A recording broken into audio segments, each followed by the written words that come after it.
నమస్తే, welcome to అమ్మా news debate time. నేను మీ లక్ష్మీనాగ్ నరహర్ శెట్టి. తిరుమల లడ్డు విషయం సుప్రీంకోర్టు కీలక వ్యాఖ్యలు చేసిన విషయం తెలిసిందే. ఎన్డీడీపీ నివేదికను బట్టే తిరుమల లడ్డూలో కల్తీ జరిగిందని ఎలా నిర్ధారిస్తారని, సెకండ్ ఒపీనియన్ ఎందుకు తీసుకోలేదని ప్రశ్నించింది సుప్రీం. అసలు నెయ్యిలో కల్తీ జరిగిందనడానికి ఆధారాలు ఉన్నాయా అంటూ ఏపీ ప్రభుత్వాన్ని ప్రశ్నించింది సుప్రీం. కేసు విచారణ అక్టోబర్ 3కు వాయిదా వేసింది. కాగా ఈ విషయంలో టీడీపీ వైసీపీల మధ్య డైలాగ్ వార్ నడుస్తుంది. దేవుడిని అడ్డం పెట్టుకుని చంద్రబాబు నీచ రాజకీయాలకి తెరలేపుతున్నారని వైసీపీ అంటుంటే, అలాంటి దౌర్భాగ్యమైన రాజకీయాలు, శవాల మీద పేలాలేరుకునే రాజకీయాలు ఒక్క జగన్మోహన్ రెడ్డికే సాధ్యమని టీడీపీ కౌంటర్ చేస్తుంది. ఇదిలా ఉంటే జనసేన అధినేత ఉప ముఖ్యమంత్రి పవన్ కళ్యాణ్ ఈరోజు అలిపిరి మెట్ల మార్గంలో తిరుమల శ్రీవారిని దర్శించుకోనున్నారు. అనంతరం తాను చేపట్టిన ప్రాయశ్చిత్త దీక్షను విరమించనున్నారు. అలాగే అక్టోబర్ 3వ తేదీన వారాహి సభలో పాల్గొనున్నారు. ఈ నేపథ్యంలో ధార్మిక సభలో పవన్ కళ్యాణ్ ఏం మాట్లాడతారో అని, అలాగే లడ్డూ విషయంలో సుప్రీంకోర్టు విచారణలో ఏమి తేల్చనుందోనని సర్వత్రా ఆసక్తి నెలకొంది. అసలు సుప్రీం ఉద్దేశం ఏంటి, ఏం చెప్పబోతుంది? ఇదే అంశం గురించి ఈరోజు చర్చను కొనసాగిద్దాం. చర్చలో పాల్గొనేందుకు మనతో సిద్ధంగా ఉన్నారు అమరావతి బహుజన జేఏసీ బాలకోటయ్య గారు మనతో జూమ్ కాల్ అందుబాటులో ఉన్నారు. అదేవిధంగా జనసేన నేత వీరమహిళ సుంకర కృష్ణవేణి గారు మనతో జూమ్ కాల్ అందుబాటులో ఉన్నారు. అదేవిధంగా వైసీపీ నేత జైకర్ గారు కూడా మనతో జూమ్ కాల్లో అందుబాటులోకి వస్తారు. ముందుగా మనం అమరావతి బహుజన జేఏసీ బాలకోటయ్య గారితో మాట్లాడదాం. బాలకోటయ్య గారు, good evening sir. Good evening Narahar Shetty గారు. బాలకోటయ్య గారు, సుప్రీంకోర్టు చేసిన వ్యాఖ్యల్ని ఆంధ్రప్రదేశ్ ప్రభుత్వాన్ని ఉద్దేశించి ఏ కోణంలో చూస్తారు మీరు? నరహర్ శెట్టి గారు నమస్కారం. నమస్తే సార్. డిబేట్లో పాల్గొన్న అందరికి కూడా దున్నపోతు ఈనిందంటే పేదోడిని కట్టేయమన్నంట. అసలు దున్నపోత ఒకటి ఈనిద్దా లేదా అని కూడా ఆలోచించడంలో సుప్రీంకోర్టు ఏం చెప్పింది సార్? ఇప్పుడు ఒక కేసు విచారణ జరుగుతున్నప్పుడు దాని విచారణ ప్రారంభం అవటానికి ముందు ఒక ప్రాథమిక ప్రశ్నలు వేస్తుంది ఏ కోర్టు అయినా. మీరు ఎన్డీడీబీ ల్యాబ్ రిపోర్ట్కి పంపించారు, మరో సెకండ్ రిపోర్ట్ ఏమైనా తీసుకున్నారా? లడ్డూలో కల్తీ జరిగిందని భావిస్తున్నారా? దేవుని రాజకీయాల్లోకి లాగమాకండి. నిర్ధారణ కాకముందే ముఖ్యమంత్రి మాట్లాడా లేదా? ఇలాంటి ప్రశ్నలు వస్తాయి. దాని అర్థం ఏంటంటే లడ్డూలో కల్తీ జరగలేదని కాదు, లేదా ముఖ్యమంత్రి మాట్లాడకూడదని అర్థం కాదు. అసలు ఈ కేసు వేసింది ఎవరు?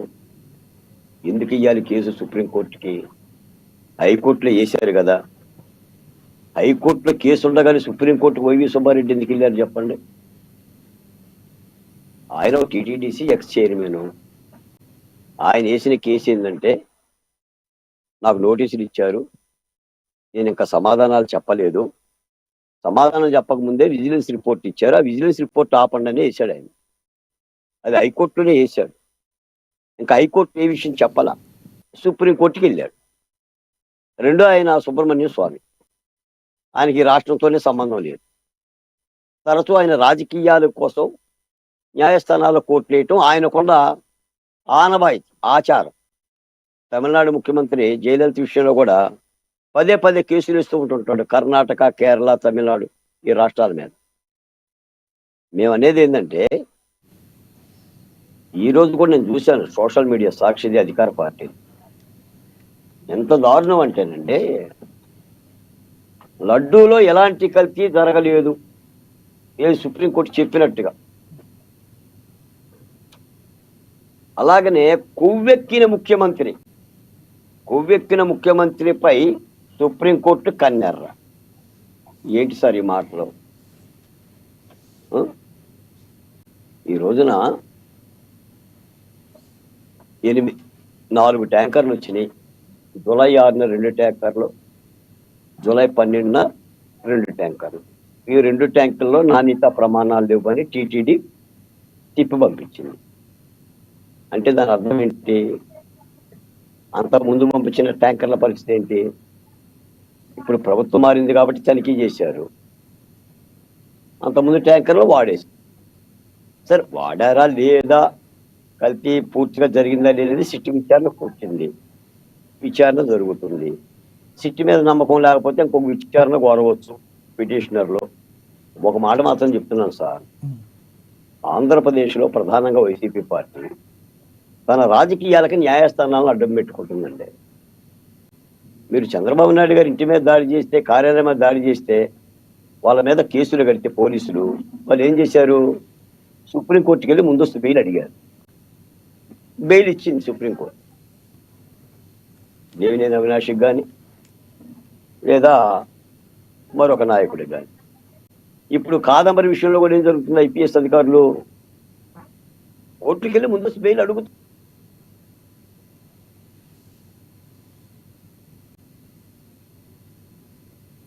రైట్. మీ వాయిస్ మ్యూట్లో ఉన్నట్టు చూడండి, ఫ్రీజ్ అయినట్టున్నారు. వాయిస్ వినబడుతుందా మీకు? రైట్ బాలకోట గారు, మళ్ళీ వస్తాను మీ దగ్గరికి. మీ దగ్గర ఏదో టెక్నికల్ ఇష్యూ వచ్చినట్టుంది. మనతోటి జనసేన నేత వేరే మహిళ శంకర కృష్ణవేణి గారు ఉన్నారు, ఆవిడతో మాట్లాడదాం. కృష్ణవేణి గారు, గుడ్ ఈవినింగ్ అండి.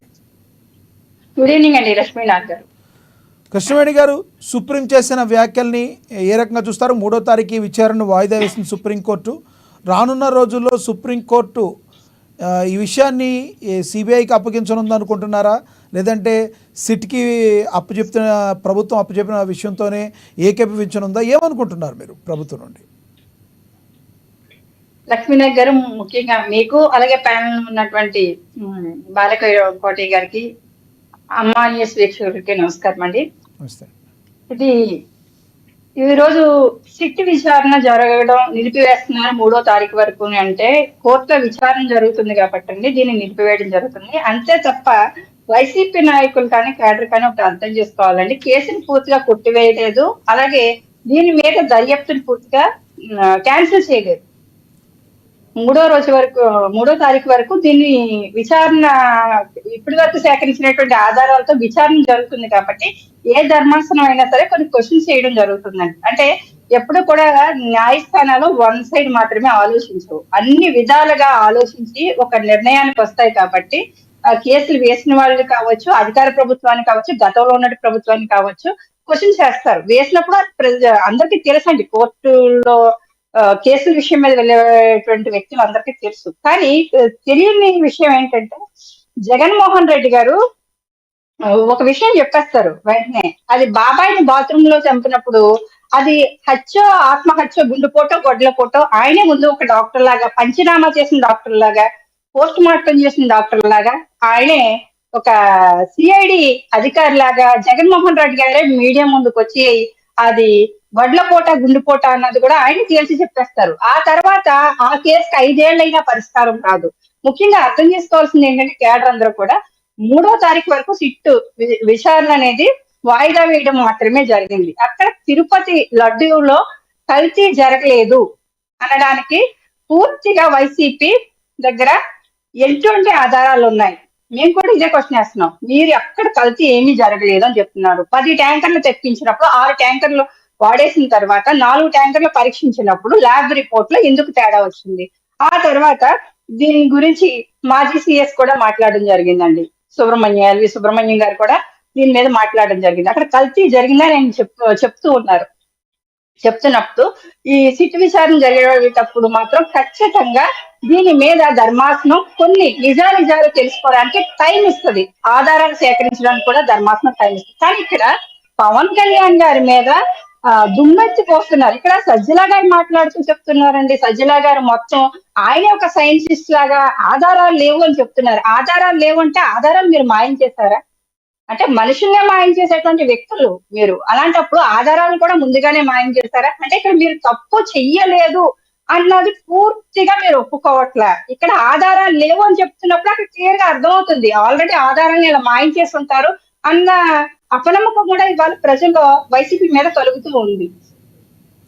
ఎందుకంటే పవన్ కళ్యాణ్ గారు మాట్లాడింది సనాతన ధర్మం గురించి మాట్లాడారండి. అంటే అక్కడ ధర్మారెడ్డి గారు లడ్డూ విషయం ఒకటే మాట్లాడినా పవన్ కళ్యాణ్ గారు మాట్లాడినటువంటి డిప్యూటీ సీఎం గారు మాట్లాడిన మాటల్లో మీరు చూడొచ్చు, అందులో అంతరార్థం కూడా చూడొచ్చు. అంటే సనాతన ధర్మంలో కొన్ని నియమ నిబంధనలు ఉంటాయి.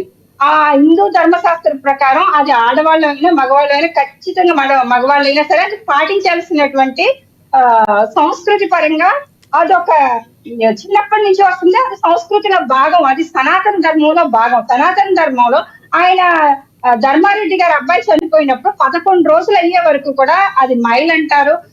గబుక్కుని దేవాలయాలకు వెళ్ళండి, సంవత్సరం అంటే మళ్ళీ సంవత్సరికాలు అయ్యే వరకు కూడా టెంపుల్స్ కి గర్భగుడిలోకి అడిగి పెట్టరు. అది హిందూ ధర్మశాస్త్రంలో ఉంది. అలాంటిది మీరు 11 రోజులు ముగియకుండా తిరుమల దేవస్థానంలోకి వెళ్ళారు.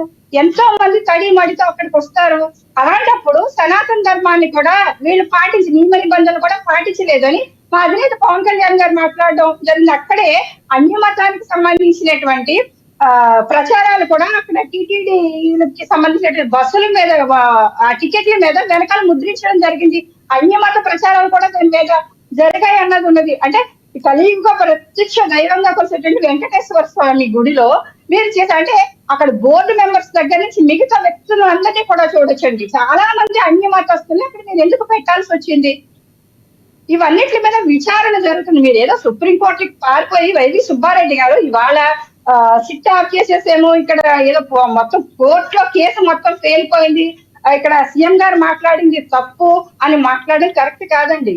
ఎందుకంటే ఇది విచారణలో ఉంది. విచారణలో ఉన్నప్పుడు దీనికి ఫర్దర్ గా నెక్స్ట్ స్టెప్ దేనికి వెళ్తారన్నది చూడాలి తప్ప ఇక్కడ వైసీపీలో జరిగినటువంటి వైసీపీ గవర్నమెంట్ అధికారంలో ఉన్నప్పుడు జరిగినటువంటి ఈ కల్తీ విధానానికి ఫుల్ స్టాప్ పెట్టి ప్రజల్లోని భక్తుల్లోని నమ్మకాన్ని పెంచి ఇవాళ టీటీడీ బోర్డు కానీ ఇవాళ కూటమి ప్రభుత్వం కానీ సనాతన ధర్మాన్ని కాపాడడానికి ముందుకు వచ్చి మాట్లాడినటువంటి వ్యక్తి పవన్ కళ్యాణ్ గారు. మాట్లాడినప్పుడు ఆయన మీద దుమ్మెచ్చిపోతున్నారు. కానీ ప్రజల్లో గ్రామ స్థాయి నుంచి ఒక చర్చ నడుస్తూ ఉంది. ఇవాళ హిందూ ధర్మం గురించి పవన్ కళ్యాణ్ గారు చేస్తున్నటువంటి ఆధ్యాత్మిక కార్యక్రమాలు కావచ్చు, ఇవన్నీ కూడా భక్తి పారవస్యంతో ప్రతి గ్రామంలోని కూడా జరుగుతూ ఉన్నప్పుడు అది వైసీపీ నాయకులు రుచించకపోతే దానికి నేను చేసేది ఏమీ లేదండి. కాకపోతే సనాతన ధర్మానికి ఆపద వచ్చినప్పుడు మాత్రం నిజంగా కలియుగ ప్రత్యక్ష దైవంగానే పవన్ కళ్యాణ్ గారిని చూసేటువంటి అవకాశం ప్రజల్లో కలిగిందండి. ఎందుకంటే ఇవాళ దేవుడికి తనకు ఆపద వచ్చినప్పుడు తనే కాపాడుకుంటాడు అన్నట్టుగా హిందూ ధర్మానికి అలాగే సనాతన ధర్మానికి ఆపద వచ్చినప్పుడు మాత్రం పవన్ కళ్యాణ్ గారు నా మీద ఏ ముద్ర పడుతుంది అని ఆలోచించకుండా ఆయన ముందుకొచ్చి మాట్లాడడం అనేది దేశవ్యాప్తంగా చర్చకి తెరలేపింది. అలాగే ఈ యొక్క పవన్ కళ్యాణ్ గారికి అందరూ మద్దతుగా మాట్లాడుతున్నారు తప్ప వైసీపీ నాయకులు ఏదో పేరు ప్రచారాలు అలాగే పేరు ఆర్టిస్టులు తీసుకొచ్చి మేము హిందువులను ముసిరేసుకొని 4 వీడియోలు చేసినంత మాత్రాన అది నమ్మేటువంటి పరిస్థితి లేదండి. రైట్. శారదా పీఠాధిపతి ఉన్నాడు, ఆయన హిందూ ధర్మ కర్తనని చెప్తాడు. ఆయన వచ్చి మాట్లాడినంత మాత్రం ప్రజలు నమ్ముతారంటే ఆయన వైసీపీ కార్యకర్త. రైట్ రైట్ కృష్ణవేణి గారు మళ్ళీ వస్తాం మీ దగ్గరికి. మనతోటి వైసీపీ నేత జయకర్ గారు ఉన్నారు, ఆయనతో మాట్లాడదాం. జయకర్ గారు గుడ్ ఈవినింగ్ అండి. నమస్తే అండి. జయకర్ గారు, సుప్రీంకోర్టు చేసిన వ్యాఖ్యలను మీరు ఏ రకంగా చూస్తారు? జస్ట్ చంద్రబాబు నాయుడు ఏదైతే ఉన్నారో ఒక ఆంధ్రప్రదేశ్ ముఖ్యమంత్రి ఏవైతే ఉన్నారో మీరు రెండో ఒపీనియన్ తీసుకోకుండా ఎందుకు మాట్లాడారు అన్నారు. కానీ అది మాట్లాడటం కూడా మీరు మీటింగ్ పెట్టారా అని అడిగిన పరిస్థితి. ఆయన ఏమైనా మీటింగ్ పెట్టారా లేదంటే వాళ్ళు ఎమ్మెల్యేలతోనే మాట్లాడారని టీడీపీ వాళ్ళు చెప్తున్నారు. దీన్ని ఎలా చూస్తారు? సిగ్గుతో తలకాయ దించుకోవాలండి. సిగ్గుతో తల దించుకోవాల్సింది పోయి మళ్ళీ బోకరించడం మొదలు పెట్టారండి ఈ కూటమి వాళ్ళంతా. ఈ కూటమికి సిగ్గు ఎగ్గు ఏమీ లేదండి. కూటమి వాళ్ళకి ఉన్నదల్లా ఏంటంటే ప్రచార పటాటోపం, ప్రజల మధ్యలో ఏదో విద్వేషాలు క్రియేట్ చేసి హిందూ ఓటు డైవర్షన్ అనేటటువంటి పాలిటిక్స్ కోసం ప్రయత్నం చేస్తున్నారు తప్ప ఇది పెద్దగా నాకు తెలిసి ఇది బూమెరాంగ్ అయినంతగా వేరేది ఏది బూమెరాంగ్ అవ్వలేదు. వీళ్ళకి ప్రజలు గట్టిగానే బుద్ధి చెప్తారండి. అసలు ఒక విషయం గుర్తుపెట్టుకోండి, ఎవరైనా సరే సింపుల్ గా ఆలోచించదగినది ఏంటంటే జరిగిందేమో జూలై 6వ తారీఖున టెస్టింగ్ శాంపుల్ తీస్తే 12వ తారీఖున పంపిస్తే 17వ తారీఖున రిజల్ట్స్ వస్తే దాన్ని రిజెక్ట్ చేశామని ఈవోనే ప్రత్యక్షంగా చెప్తా ఉంటే అసలు నెయ్యే వాడలేదు అని చెప్పేటటువంటి దాంట్లో నీ కల్తీ ఎక్కడిది, అసలు పోనీ లడ్డుల్ని ఏమన్నా చెక్ చేయించారా అని చెప్పు దెబ్బలు కొట్టిందండి సుప్రీంకోర్టు. మామూలుగా కాదండి. సిగ్గు తెచ్చుకోవాలండి. సిగ్గుపడి సిగ్గుతో విచారణ వాయిదా వేశారు. ఎన్డీడీపీ ఒక్కదాని కాకుండా సెకండ్ ఒపీనియన్ ఎందుకు వెళ్ళారు అని అడిగింది. దాన్ని చెప్పు దెబ్బలు కొట్టిందని మీరు ఎలా చేస్తారు? చెప్పండి. హలో చెప్పండి సార్, వినపడుతుంది, ప్లీజ్ కంటిన్యూ. సెకండ్ ఒపీనియన్ కి ఎందుకు వెళ్ళలేదు అని అడిగిందండి, ఎందుకు వెళ్ళారని అడగలా. ఎందుకు వెళ్ళలేదు అని అడిగింది అది. ఎన్డీడీబీ ఒక్కటే ప్రామాణికం కాదు కదా, సెకండ్ ఒపీనియన్కి ఎందుకు వెళ్ళలేదు అని అడిగింది. అవును, ఎన్డీడీబీ ఒక్కటే, దినో ల్యాబొరేటరీస్ ఉన్నాయి కదా, ల్యాబొరేటరీ ఉంది, అహ్మదాబాద్ ల్యాబొరేటరీ ఉంది, ఇటువంటి భారతదేశంలో బోల్డ్ అనే ల్యాబొరేటరీస్ ఉన్నాయి కదా. ఈ ల్యాబొరేటరీస్ కి సెకండ్ ఒపీనియన్ కి వెళ్లకుండా మీరు అసలు నిర్ధారణ కాకుండా ఒక రాజకీయ పదవిలో రాజ్యాంగ పదవిలో ఉన్నటువంటి ముఖ్యమంత్రి ఎలా స్టేట్మెంట్ ఇస్తాడనేది కదా అక్కడ సమస్య. ఇప్పుడు వీళ్ళ వైఫల్యాలను కప్పిపుచ్చుకోవడానికి ఏం లేదండి, అమ్మకి నిల్లు, జేబుకు చిల్లు, నాన్నకు ఫుల్లు, 99 రూపాయలకే క్వార్టరు మంది ఇచ్చేసి సూపర్ 6 కాదండి అది. నాకు తెలిసి లోఫర్ ట్రిక్స్ అవి, సూపర్ 6 కాదు దాన్ని అనాల్సింది, లోఫర్ ట్రిక్స్. గెలవటానికి ఉపయోగించినటువంటి ఆ లోఫర్ ట్రిక్స్ లో నుంచి బయటపడటానికి జగన్మోహన్ రెడ్డి గారి మీద చేసేటటువంటి దుష్ప్రచారానికి ఇది పరాకాష్ట తప్ప మరొకటి కాదు. ఇప్పుడు సనాతన ధర్మం అని జనసేన వాళ్ళు తెగచించుకుంటున్నారు కదండి. అసలు సనాతన ధర్మంలో భాగులు ఇవ్వకూడదండి, ఆ సంగతి తెలుసా? సనాతన ధర్మాన్ని అన్న అతని పేరేంటి, కొణిదెల నాగబాబు, దేవుడు అనేవాడు ఒక ఫక్కింగ్ ఏజెంట్ అని అన్నాడండి. దేవుడు అనేవాడు లేడని చెప్పాడండి చిరంజీవి. అసలు పవన్ కళ్యాణ్ అయితే మా నాన్న మా నాయనమ్మ దీపారాధన వెలిగిస్తే మా నాన్న సిగరెట్ వెలిగించుకునే సనాతన ధర్మం గురించి వాళ్ళే. జైకర్ గారు అక్కడ ఆయన చెప్పింది వాళ్ళని, ఆ తర్వాత వాళ్ళు ఏ విధంగా కన్వర్ట్ అయ్యారో చెప్పారు. దాన్ని మీరు అది చెప్పకుండా ఆయన సిగరెట్ వెలిగించుకున్న వ్యక్తి, అలాంటి వ్యక్తి ఆ తర్వాత రాముడి యొక్క దీనిలోకి వెళ్ళి ఆయన అటు కన్వర్ట్ అయ్యారు, అంత నమ్మకం లేనోడు కూడా ఆ తర్వాత నమ్మకంతో వెళ్ళారని చెప్పిన దాన్ని మీరు సగం వరకు మాట్లాడితే ఎలా? నెంబర్ 1. నెంబర్ 2 ఏంటంటే ఇక్కడ అందరికీ తెలుసా, నాకు మీకు అవసరం లేదు.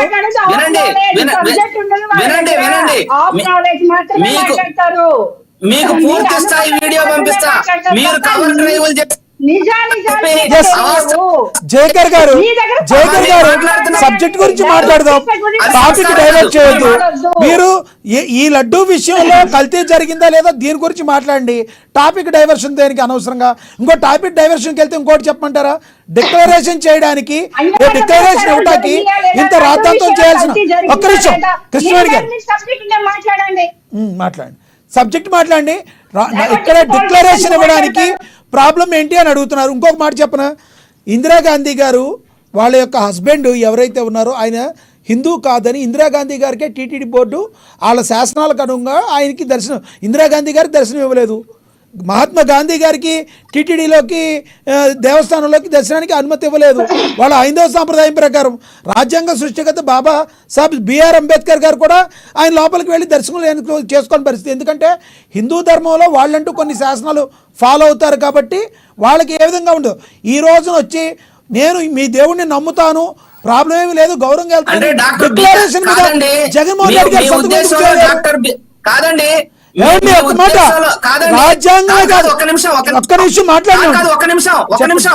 ఉద్దేశంలో డాక్టర్ రాజ్యాంగ బిఆర్ అంబేద్కర్ కన్నా అబ్దుల్ నజీర్ చాలా గొప్పవాడు, అబ్దుల్ నజీర్ వెళ్ళడానికి మాత్రం అబ్దుల్ నజీర్ కాదు, మహాత్మా గాంధీ గారు స్వాతంత్రం తెచ్చిన. జైకర్ గారు మీరు వక్రీకరించొద్దు, నేనేం అడుగుతున్నాను, పెద్ద గొప్ప వాళ్ళు ఉన్నారు. జైకర్ గారు ఇది మతాలకు సంబంధించింది, పెద్ద గొప్ప వాళ్ళు ఉన్నారు. భారతదేశానికి స్వాతంత్రం తెచ్చిన రవీంద్రనాథ్ ఠాగూర్ లాంటి పెద్ద గొప్ప మేధావులు ఉన్నారు, అంబేద్కర్ గారు ఉన్నారు, గొప్ప వాళ్ళందరూ ఉన్నారు. కానీ టీటీడీ దేవస్థానానికి అంటూ కొన్ని పరిమితులు ఉన్నాయి, వాళ్ళకి కొన్ని శాసనాలు ఉన్నాయి, వాళ్ళకి శాసనాలు ఉన్నాయి కదా. జైకర్ గారు మీరు సబ్జెక్ట్ మీద మాట్లాడండి. వాళ్ళెవరో సిగరెట్ వెలిగించుకున్నారు అది కాదు, ఈ రోజు సబ్జెక్ట్ ఏంటి? టీటీడీ విషయంలో ఎస్ సార్ మీరు సబ్జెక్ట్ మాట్లాడండి. జైకర్ గారు మీరే మాట్లాడండి సార్, సబ్జెక్ట్ మాట్లాడండి, టాపిక్ డైవర్ట్ చేయొద్దు. టాపిక్ డైవర్ట్ చేయొద్దు, మీరు మాట్లాడండి, టాపిక్ మీద మాట్లాడండి, మీరు టాపిక్ మీద మాట్లాడండి. టాపిక్ మీద మాట్లాడితే మీకు అడ్డుపడదు. మాట్లాడండి. ఈ రోజు సుప్రీంకోర్టు చేసిన వ్యాఖ్యల్ని నేను చెప్పేది దాని వినండి గురించి సార్. చెప్పండి. ఒక్కసారి నేను ఎస్ చెప్పండి ఒక్కసారి నేను చెప్పేది వినండి. చెప్పండి 5 సార్లు బ్రహ్మోత్సవాల్లో పాల్గొని ప్రతి సంవత్సరం తాను ముఖ్యమంత్రిగా ఉన్న ప్రతి సంవత్సరం స్వామివారికి వస్త్రాలు సమర్పించినటువంటి జగన్మోహన్ రెడ్డి గారిని డిక్లరేషన్ అడగటం అనేది ఎంత దారుణమైనటువంటిదో నిజంగా మీరు ఆ కుసంస్కారాన్ని తీసి, అంటే వాదించే వాళ్ళందరూ తమ కుసంస్కారాన్ని తీసి ఆలోచిస్తే తప్ప ఇది అర్థం కాదండి. ఈ విషయాలు అర్థం కావండి. రెండోది, మీరు అబ్దుల్ నజీర్ గారిని మాత్రం డిక్లరేషన్ అడగరు.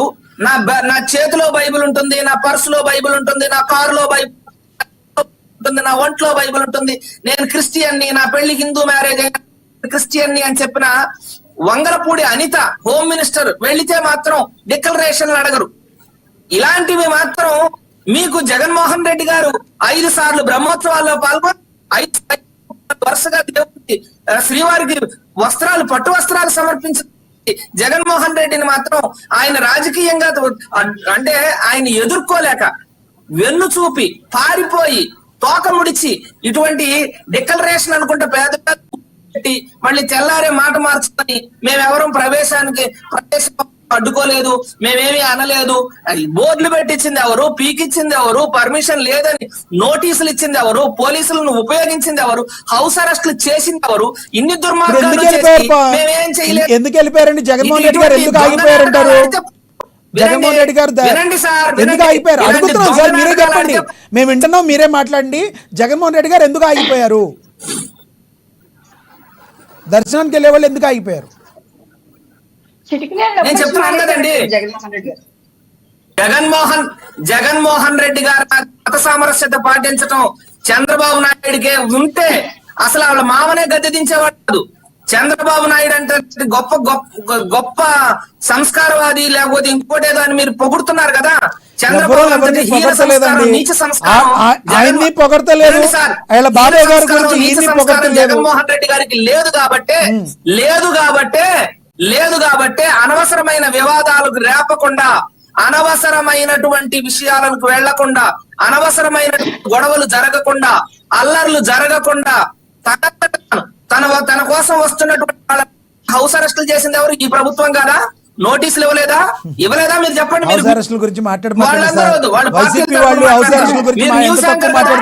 మీరు చెప్పండి. నాయకుడికి హౌస్ అరెస్టులు చేసి నిర్బంధించి చిన్న మీటింగ్ జగన్మోహన్ రెడ్డి గారిని జరిగితే మా ఇంటి బయట పోలీసులు కాపలా పెట్టి మమ్మల్ని హౌస్ అరెస్ట్ చేసినటువంటి వైసీపీ గవర్నమెంట్ ఎన్ని మీటింగ్లు జరిగినా సరే కానీ అయిపోయిన పెళ్లికి భజంత్రీలు ఎందుకమ్మా? ఇప్పుడు మీరు టాపిక్ మీరు ఇష్టం వచ్చినట్టు మాట్లాడబాకండి. మీరు అన్ని ఏదైనా మాట్లాడితే గతంలో జరిగింది కదా, అయిపోయింది కదా, ఎన్నికలు అయిపోయాయి కదా, గెలిచారు కదా. అప్పుడు చేసింది మీరు కృష్ణవేణి గారు మీరు నేను చేసింది పొరపాటు అయితే ఇప్పుడు మీరు చేసింది చెంపలేసుకోండి, బుద్ధి తెచ్చుకొని మాట్లాడండి. సిగ్గులేని వ్యాఖ్యలు మాట్లాడబాకండి.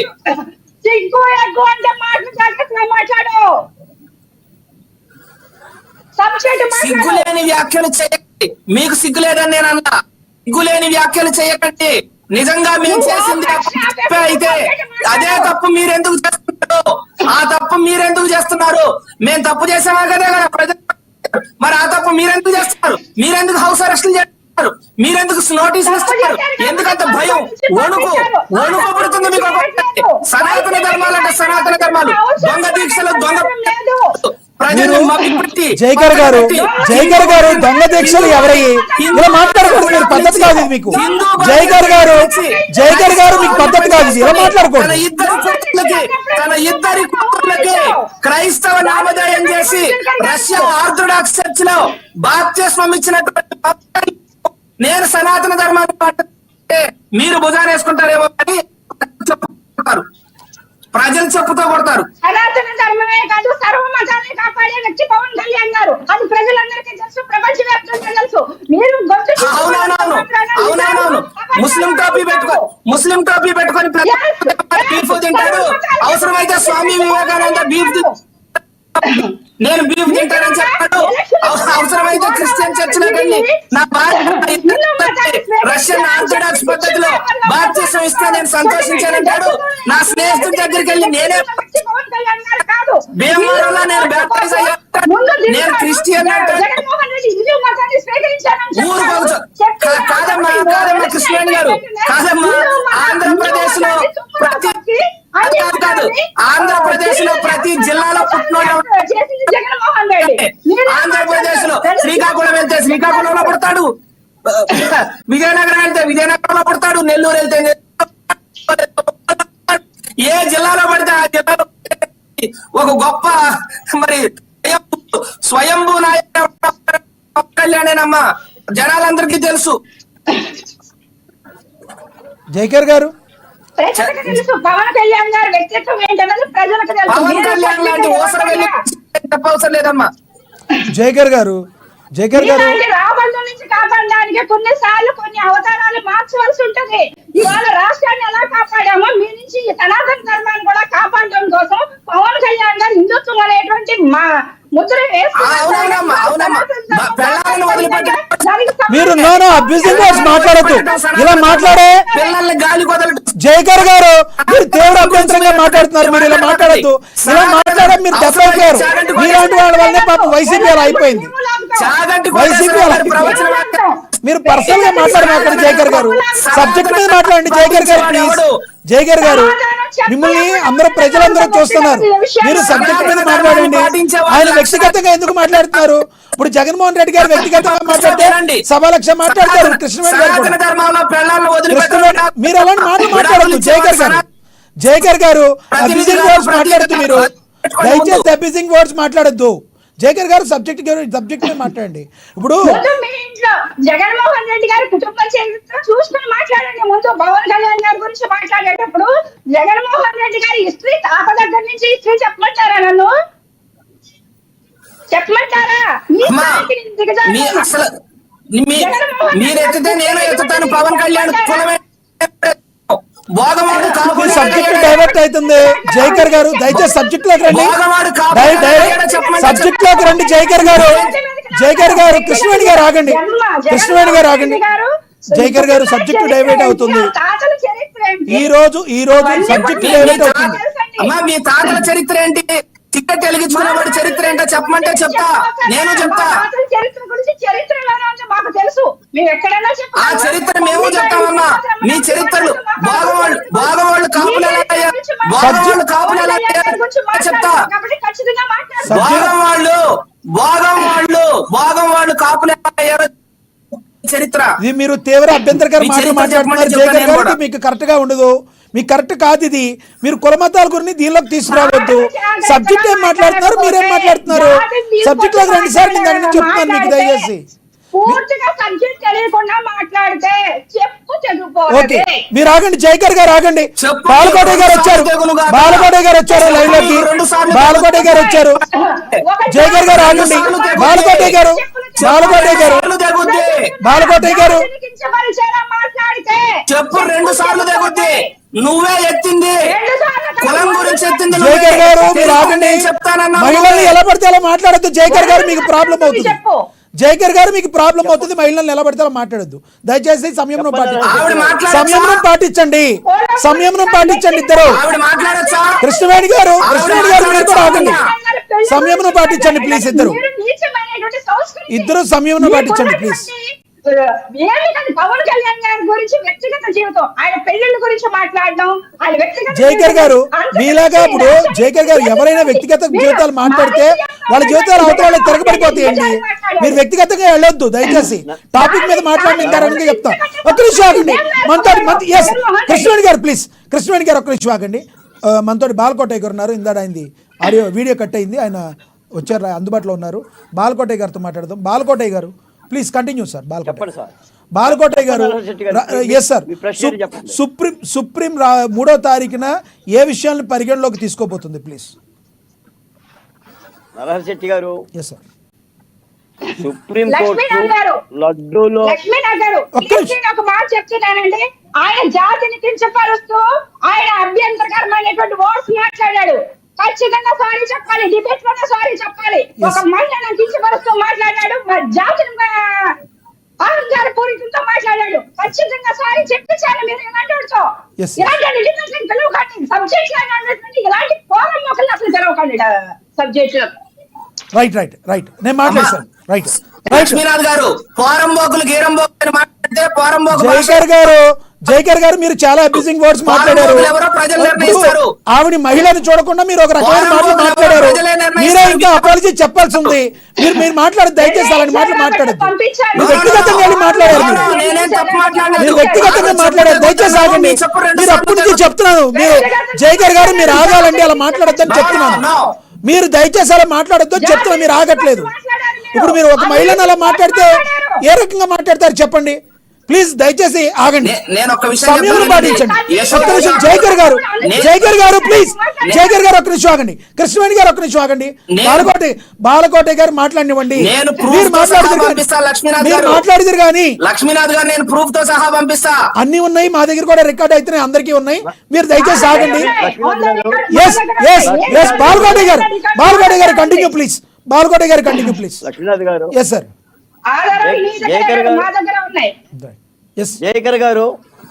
జైకర్ గారు నేను మిమ్మల్ని అడుగుతున్నా, మీ ఏ ఆధారాలు కావాలి, మీ ప్రశ్న ఏంటో నన్ను అడగండి. జైకర్ గారు నన్ను అడగండి, మీ ప్రశ్న ఏంటో. బాలకోటయ్య గారు సుప్రీం నేను అడిగే ఆధారాలు బాలకోటయ్య గారు నేను అడిగే ఆధారాలు చూపించకండి. సుప్రీం కోర్టు మిమ్మల్ని అడిగిన చూపించండి. ఇప్పుడు లైవ్ లో చూపించండి. సుప్రీం కోర్టు మిమ్మల్ని అడిగిన ఆధారాలు చూపించండి. సుప్రీం కోర్టు ఏం చెప్పిందో చెప్పాలా మీకు? సుప్రీం కోర్టు ఇప్పుడు మీరు నన్ను ఆధారాలు ఏంటో కావాలని నాకు కావాల్సిన ఆధారాలు చెప్పండి. సుప్రీం కోర్టు మిమ్మల్ని అడిగిన ఆధారాలు ఏంటి? సుప్రీం కోర్టు ఆధారాలు చూపించండి. ఇప్పుడు మాకొద్దు, సుప్రీం కోర్టుకు చూపించండి. లక్ష్మీనాథ్ గారు. Yes sir. లక్ష్మీనాథ్ గారు. ఎస్ చెప్పండి సార్. సుప్రీంకోర్టు ఎవరిని ఆధారాలు అడగల, ముందు తెలుసుకోమనండి ఆయన్ని. సుప్రీంకోర్టు ఎవరిని ఆధారాలు అడగల. సుప్రీంకోర్టు కొన్ని ప్రశ్నలు అడిగింది ప్రభుత్వాన్ని. విచారణ పర్వంలో ప్రశ్నలు అడగటం కోర్టుల యొక్క బాధ్యత. లడ్డూలో కల్తీ జరిగిందని మీరు భావిస్తున్నారా లేదా? దాన్ని టెస్ట్కి పంపించారా లేదా? పంపించినప్పుడు సెకండ్ ఒపీనియన్ కూడా తీసుకున్నారా? 2 ట్యాంకర్లు బయటికి పంపించినప్పుడు మరి మిగిలిన ట్యాంకర్లను వాడారా? నిర్ధారణ చేసుకున్నాక ముఖ్యమంత్రి ప్రకటన చేశారా అని ఇలాంటి ప్రశ్నలు ప్రాథమికంగా న్యాయస్థానాలు అడుగుతాయి. వాటన్నిటికీ ప్రభుత్వాలు సమాధానాలు చెబుతాయి. అది ఒక రోజుతో అయ్యే పని కాదు. లక్ష్మీనాథ్ గారు మీకు ఒక మాట చెప్తున్నాను. ఇదే కేసులో వైవి సుబ్బారెడ్డి గారు హైకోర్టులో వేశాడు. హైకోర్టులో విచారణ రాకముందే జైకర్ గారు మళ్ళీ మీకు ఇస్తా. జైకర్ గారు మీకు ఇస్తాను, ఆయన మాట్లాడినివ్వండి. జైకర్ గారు ఆయన మాట్లాడినివ్వండి ప్లీజ్. జైకర్ గారు ఆయన మాట్లాడినివ్వండి, తర్వాత మీరు చెప్పండి. మీకు వస్తుంది, మీరు మాట్లాడుతున్నారు, మధ్యలో మాట్లాడకండి. బాలకోటయ్య గారిని మాట్లాడినివ్వండి. బాలకోటయ్య గారిని మాట్లాడినివ్వండి. బాలకోటయ్య గారు మాట్లాడినివ్వండి, ఆయన మాట్లాడినివ్వండి. బాలకోటయ్య గారు మాట్లాడినప్పుడు మీరు తర్వాత చెప్పండి. అడుగుతున్నారు కదా, ఆయన వక్రీకరిస్తున్నారు కదా చెప్తున్నా. మీరు మాట్లాడుతున్నారు కదా, ఆగండి. మీ టైంలో మీరు మాట్లాడండి. రాజ్యాంగ పదవిలో ఉన్నట్టు జైకర్ గారు ప్లీజ్. ముఖ్యమంత్రి ఏ ఆధారాలు ఉన్నాయని ఆరోపణలు చేశారు అని అడిగింది. జైకర్ గారు మీరు మాట్లాడేది ఆయన కంప్లీట్ చేశాక మాట్లాడండి, నోట్ చేసుకోండి. మధ్యలో మాట్లాడితే ఎవరికి అర్థం కాదు సార్. అర్థం కాదు సార్, మీరు దయచేసి నోట్ చేసుకోండి. బాలకోటయ్య గారు, బాలకోటయ్య గారు ప్లీజ్ కంటిన్యూ. బాలకోటయ్య గారు కంటిన్యూ. లక్ష్మీనాథ్ గారు sir this is my time. Yes this is my time. అవును, నేను మాట్లాడే టైం ఇది. మాట్లాడండి మీరే. ఆ సభ్యత పాటించమనండి. ఎస్ నేను మాట్లాడే టైంలో అడుగు పెడితే దానిని ఒళ్ళు బలిసింది అంటారు, వాళ్ళని వెధవలు అంటారు, వాళ్ళని అశుద్ధం తినే పశువులు. My time.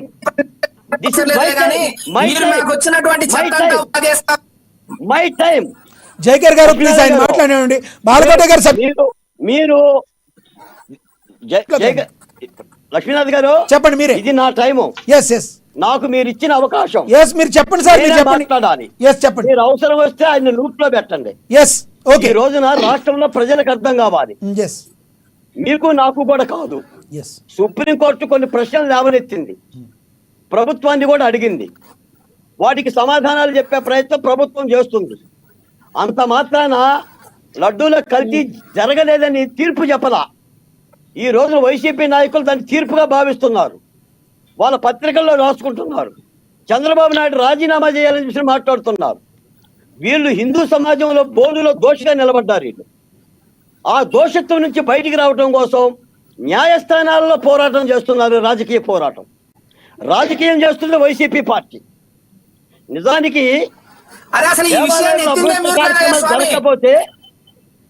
దేవాలయాలు అపవిత్ర కార్యక్రమం జరగకపోతే ఏమనాలంటే విచారణకు మేము సిద్ధం, మీరు విచారించుకోండి అని చెప్పాలి. విచారణ కనుక సిట్ కనుక వాళ్ళకి నచ్చకపోతే కేంద్ర ప్రభుత్వాన్ని మరో సంస్థకు ఇవ్వమని అడగాలి. అంతే తప్ప రాజకీయం చేసి పవన్ కళ్యాణ్ మెట్లు ఎందుకు గొడుగుతున్నాడు, పవన్ కళ్యాణ్ గారు గుడికి ఎందుకు వెళ్తున్నాడు, చంద్రబాబు నాయుడు గారు ముందుగా ఎందుకు చెప్పారు, ఇవన్నీ కూడా సరైన మాటలు కావు. పైపెచ్చు నేను ఇంకో మాట కూడా చెప్తున్నా, మనం డిబేట్ లో 4 గంటలు కూర్చున్నా 5 గంటలు కూర్చున్నా మన అభిప్రాయాలను బాధ్యతగా ప్రజలకు చెప్పడానికి కూర్చున్నాం. అంతే తప్ప ఎదుటి వ్యక్తుల్ని మహిళల్ని ఎలా పడితే అలా మాట్లాడితే చలామణి అవుతుంది అని అనుకుంటే అది చాలా పొరపాటు. గతంలో కూడా ఇదే పరిస్థితి కొనసాగింది. మహిళల పట్ల గౌరవించలేని వాళ్ళు అసలు డిబేట్కి రానక్కర్లా. డిబేట్ అక్కర్లా మనకి. మీకు మీ అమ్మని, మీ చెల్లిని, మీ తల్లిని గౌరవించలేనప్పుడు, మీకు మాట్లాడలేనప్పుడు డిబేట్కి ఎందుకు రావటం? మీరు మీ ఇళ్లలోనే మాట్లాడుకోండి. ఒక బాధ్యత కలిగిన పార్టీలో ఉండి ఇవే నేర్పి పంపిస్తున్నారా? అది జనసేన అయినా, తెలుగుదేశం అయినా, వైసీపీ అయినా బాధ్యత లేదా? ఏం చెప్పింది సుప్రీంకోర్టు? ఏమి జరగలేదని చెప్పిందా? అసలు ఏమైనా తేలిందా? కేసు వేసిన వాళ్ళు ఎవరు? వైసీపీ పార్టీ నాయకులు కాదా? వాళ్ళ విచారణ కాదా? ఎవరా? సుబ్రహ్మణ్యం, కర్ణాటక సుబ్రహ్మణ్యం. ఈ రోజులో కేసులు పెడితే ఒకవేళ సుప్రీంకోర్టు గారిపై ముందస్తు బెయిల్ ఎందుకు తెచ్చుకుంటున్నారు? ఏ కోర్టులో విచారణ ఎదుర్కోవచ్చు కదా. మమ్మల్ని అరెస్ట్ చేయమాకండి. ఈ రోజు ఏఆర్ సంస్థ కూడా పోయింది. ఇదొక ప్రక్రియ. న్యాయస్థానాలు మనం ఏమనకూడదు. పైపై సుప్రీంకోర్టు అది.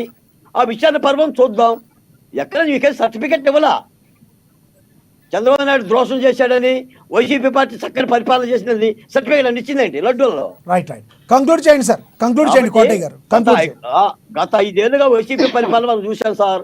హిందూ సమాజం పట్ల, హిందూ దేవాలయాల పట్ల ఆ ప్రభుత్వం ఎలా ప్రవర్తించిందో మనం చూసాం. రాముడు తలకాయ తీసుకెళ్తేనే తీసుకెళ్తే ఏమైంది అని అన్నారు. సీతమ్మూరి పాదాలు పోతే నగలు కొరికినాయి అని అన్నారు. రథం నగలు పెడితే ఏమైంది 10 లక్షలు ఇస్తామని అన్నారు. ఇది వాళ్ళ సాంప్రదాయం. పైగా నేను లాస్ట్ మాట చెప్తున్నా, జగన్మోహన్ రెడ్డి గారు ఏమనంటే నా మతం మానవత్వం అన్నాడు. మానవత్వం అనేది ఎక్కడ గ్రంథంలో లేదు. ఒకవేళ మానవత్వమే మతమైనప్పుడు 4 గోళ్ల మధ్య బైబిల్ చదవాల్సిన పని లేదు. తిరుపతి వెళ్లాల్సిన పని కూడా లేదు. బైబిల్ పట్టుకొని తిరగాల్సిన పని లేదు. విశాఖపట్నం స్వామినానంద దగ్గర, స్వామి తీర్థానంద స్వామి దగ్గర పోవాల్సిన పని లేదు. గంగానదిలో మునగాల్సిన పని లేదు. అసలు నాస్తికవత్వం, మతవాదం, నా మానవత్వం అనేది నాస్తికవాదం. భగవంతుడు లేడు అని చెప్పేవాడు నాది మానవత్వం అని అంటాడు. ఈయన బైబిల్ పట్టుకొని తిరుగుతున్నాడు అంటాడు, ఈయన బైబిల్ చదువుతానంటాడు, మరి మానవత్వం అంటాడు. ద్వంద్వ ప్రమాణాలు కావాలి. తప్పనిసరిగా విచారణ ఎదుర్కోండి. మీరు కోర్టుకి వెళ్ళారు, నేను తప్పు పట్టట్లా. వెళ్ళొచ్చు పిటిషనర్లు. సుప్రీంకోర్టు కాబట్టి ఇంకొక కోర్టులో వెళ్ళొచ్చు, ఎవరైనా వెళ్ళొచ్చు. ఆ రోజు తెలుగుదేశం పార్టీ వెళ్ళింది, ఈ రోజు మీరు వెళ్తారు, మరొకరు వెళ్తారు. ఆ విచారణ అంశాల వరకు చూడాలి. ఇప్పటికైతే నా దృష్టిలో సుప్రీంకోర్టు అయితే విచారణ పరంలో ఉంది తప్ప దేనికి ఏది కూడా ఇది అని చెప్పేసి తీర్పులు చెప్పలా. Right sir. తన ప్రశ్నలు అడిగింది, ఆ ప్రశ్నలకు ప్రభుత్వం సమాధానం చెప్పడానికి సిద్ధంగా ఉంది. Right sir. శంకర కృష్ణవేణి గారు కంక్లూడ్ చేయండి. లక్ష్మీనాథ్ గారు ఇవాళ మాట్లాడినటువంటి మాటలు అయితే మాత్రం వైసీపీ నాయకులు ప్రతి మాటని వెనక్కి తీసుకోవాలి. దానికైతే అపాలజీ చెప్పాలండి. నేను ఖచ్చితంగా జైకర్ గారు ఏం మాట్లాడతారు, ఏ జాతి గురించి అందరూ ఉంటారు, వాళ్ళకి చరిత్ర ఉంటది. జైకర్ గారు పూర్తిగా తెలుసుకోకుండా మీరు ఏదో స్పీడ్ లో మాట్లాడిన మాట అయి ఉంటది, ఉద్దేశపూర్వకంగా మాట్లాడి ఉండరు. జైకర్ గారు ఆవిడికి మీరు ఉద్దేశపూర్వకంగా మాట్లాడలేదని అపాలజీ చెప్పండి, అయిపోతుంది. అపాలజీ చెప్పేయండి, అయిపోతుంది. జయకర్ గారు ప్లీజ్. జయకర్ గారు మీరు ఉద్దేశపూర్వకంగా మాట్లాడి ఉండరు. మీరు ఉద్దేశపరచలేదు. Yes. నేను ఎవరిని ఏ జాతిని కించపరచలేదు. ఆవిడ జయకర్ గారు నేను ఏ జాతిని కించపరచలేదు. మీరు అవసరమైతే రిమైండ్ చేసి జయకర్ గారు ఇప్పుడు మీరు ఉద్దేశపూర్వకంగా మాట్లాడలేదని చెప్పి నేను చెప్తున్నాను కదండి, నేను ఎవరిని కించపరచలేదు, ఏ జాతిని కించపరచలేదు. నేను ఆవిడ చరిత్ర, జగన్మోహన్ రెడ్డి గారి చరిత్ర ఆయన చూపిస్తాను అంటే ఆ కులం గురించి, ఆ కులం నేను నిరూపిస్తాను. యశోదా ఠాకూర్ గారి గురించి రాసిన వ్యాసంలో దాసరి నారాయణరావు గారు ఏ కులానికి చెందిన వారు, దాసరి నారాయణరావు గారు సబ్జెక్ట్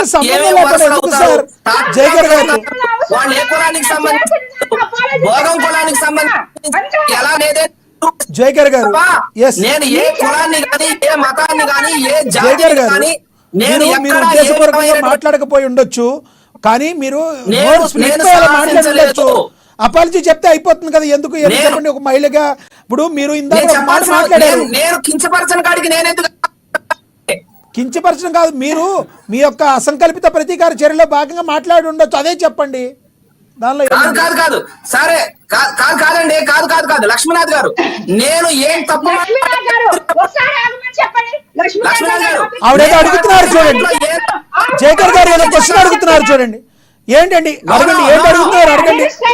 అంటే అలాంటి వ్యక్తి దగ్గర నుంచి సంస్కారాన్ని ఆశించడం, అలాగే సారీని ఆశించడం కూడా వేస్ట్ ఆఫ్ ద టైం. ఎందుకంటే వాళ్ళ జగన్మోహన్ రెడ్డి గారికే లేదు, తల్లిని చెల్లిని కూడా నానా బూతులను తిట్టించి శ్రీరెడ్డి లాంటి వ్యక్తితో ఎలాంటి తల్లిని చెల్లిని దూషించినటువంటి జతగట్టి ఈ రోజు అదే పార్టీ అదే పార్టీతో అధికారం పంచుకొని ఎవరైతే తనను దూషించారో, ఎవరైతే తనకు గుండు కొట్టించారో, మీరు జాగ్రత్తగా వినాలి, ఎవరైతే గుండు కొట్టించారో ఆ గుండు కొట్టించిన వాళ్ళు జయకర్ గారు మళ్ళీ మీరు ఆవిడ కూడా అంటారు. జయకర్ గారు ఎందుకంటే జయకర్ గారు మీరు సంబంధం లేకుండా మాట్లాడుతున్నారు, సంబంధం లేకుండా మాట్లాడుతున్నారు. జయకర్ గారు కరెక్ట్ కాదు ఇది. మీకు కృష్ణవేణి గారు వదిలేసేయండి, కృష్ణవేణి గారు అక్కడికి వదిలేసేయండి. సబ్జెక్ట్ గారు మాట్లాడుకుంటే సరిపోద్ది. కృష్ణవేణి గారు ఎందుకు ఇవన్నీ, కృష్ణవేణి గారు సబ్జెక్ట్ విషయం మాట్లాడుకుంటే సరిపోతుంది కదా. ఇప్పుడు పెద్దలు ఇప్పుడు ఆయన చెప్పారు, బాలకోట గారు చెప్పారు.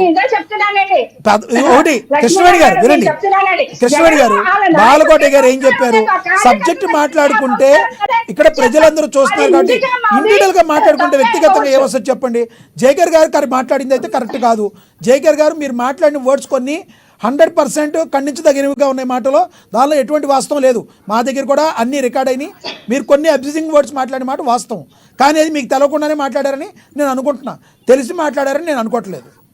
అది సో ఏది ఏమైనా చెప్పండి. సనాతన ధర్మంలోకి వచ్చేసరికి మా అధినేత పవన్ కళ్యాణ్ గారు చేసినటువంటి దీక్ష 11 రోజులు పూర్తి కాబోతుంది కాబట్టి రేపు దీక్ష విరమణ కూడా ఉంటుందండి. అలాగే సనాతన ధర్మం ప్రతి గ్రామంలోని, ప్రతి వార్డులోని కూడా, ప్రతి పల్లెలోని కూడా సనాతన ధర్మం గురించి కానీ, హిందూ ధార్మిక కార్యక్రమాలు కానీ ఇవన్నీ కూడా ఎంతో కోలాహలంగా ప్రతిరోజు ఒక దీపావళి ఎలా జరుగుతుందో, ప్రతిరోజు ఎలాగ సంస్కృతి సాంప్రదాయాలతో పల్లెలు ఇది వరకు ఎలాగ వెనుసెళ్ళేవో ఆ విధమైనటువంటి సంస్కృతిని ఈ రోజు ముఖ్యమంత్రి మరియు చంద్రబాబు నాయుడు గారు కావచ్చండి, మా డిప్యూటీ సీఎం పవన్ కళ్యాణ్ గారు కావచ్చు, ఇవన్నీ తీసుకొని వచ్చి ఒకసారి సనాతన ధర్మం 5 ఏళ్ల నుంచి ఎంత విచ్ఛిన్నమైపోయిందో దాన్ని కాపాడుకునేటువంటి ప్రక్రియలో దేశవ్యాప్తంగా దీని మీద చర్చ నడుస్తుంది. వైసీపీ నాయకులకి ఇలాగ మా వ్యక్తిగతంగా మా జాతి మీద, మా జనసేన మీద, మా కూటమి ప్రభుత్వాల మీద దాడి చేయడం తప్ప వీళ్ళ దగ్గర సబ్జెక్ట్ లేదు. రైట్ జయకర్ గారు కంక్లూడ్ చేయండి ప్లీజ్, కంక్లూడ్ చేయండి సబ్జెక్ట్ మీద. రైట్. సనాతన ధర్మం అనేటటువంటిది భుజానికి ఎత్తుకొని హిందువుల ఓట్లు అడుక్కోవటానికి ప్రయత్నం చేసేటటువంటి ఆ చర్యల్లో భాగంగా వీళ్ళు ఆడుతున్నటువంటి కృష్ణవేణి గారు మీరు మాట్లాడారు కదా, కృష్ణవేణి గారు ఆవిడకి ఎంత సంస్కారం. కృష్ణవేణి గారు ప్లీజ్ మాట్లాడండి ప్లీజ్. ఇప్పుడు సంస్కారం ఎంత గొప్పది సార్, మీరు మళ్ళీ పర్సనల్ గా ఆవిడ ఆపేసారు, మీరు కంక్లూడ్ చేయండి ప్లీజ్. కంక్లూడ్ చేయండి ప్లీజ్. సబ్జెక్ట్ రండి సార్. తనకు గుండు కొట్టించిన వాళ్ళతో సబ్జెక్ట్ లోకి రండి. సబ్జెక్ట్ లోకి రండి మీరు. జయగర్ గారు మీరు సబ్జెక్ట్ అంటే మిగతాన్ని ఎక్కువగా చెప్తున్నారు. సబ్జెక్ట్ లోకి రండి. మీరు సబ్జెక్ట్ లోకి రండి. మీరు సబ్జెక్ట్ లోకి రండి. సబ్జెక్ట్ లో కంక్లూడ్ చేయండి. మీరు సబ్జెక్ట్ కంక్లూడ్ చేయండి. అదే ఓ, బొత్స సత్యనారాయణ గారు కాదండి. అన్నారు కదా, ఎందుకు పెట్టుకున్నారు వారు మీ వైసీపీ పార్టీలో? అదే కన్నబాబు గారు మిమ్మల్ని తిట్టారు కదా, ఎందుకు పెట్టుకుని పదవులు ఇచ్చారు మీ వైసీపీ పార్టీలో? నేను క్వశ్చన్ ఆవిడ ఏం మాట్లాడుతుందో ఆవిడ రైట్ రైట్ రైట్ రైట్. ధన్యవాదాలండి జయగర్ గారు చర్చలో పాల్గొన్నందుకు. ధన్యవాదాలు శంకర కృష్ణవేణి గారు. ధన్యవాదాలండి బాలకోట గారు చర్చలో పాల్గొన్నందుకు. ఏది ఏమైనప్పటికీ సుప్రీంకోర్టు మరి 3వ తేదీన తన విచారణలో ఏం తేలనుంది అనేది అందరికీ మరి కొన్ని గంటల్లో అనుకోవచ్చు, కొన్ని గంటల్లో ఎటువంటి స్టెప్ తీసుకోబోతుంది. సిట్ విచారణకి అనుకూలంగా మాట్లాడుతుందా, సిబిఐ విచారణ కావాలంటుందా, లేదంటే ఒక సిట్టింగ్ జడ్జితో, రిటైర్డ్ సిట్టింగ్ జడ్జితో స్వతంత్ర ప్రతిపత్తి మీద ఏదన్నా ఆ రకంగా దీని గురించి ఏమన్నా విచారణ జరపమని చెప్తుందా, అది 3వ తారీఖు వరకు మనం వేచి చూడాల్సి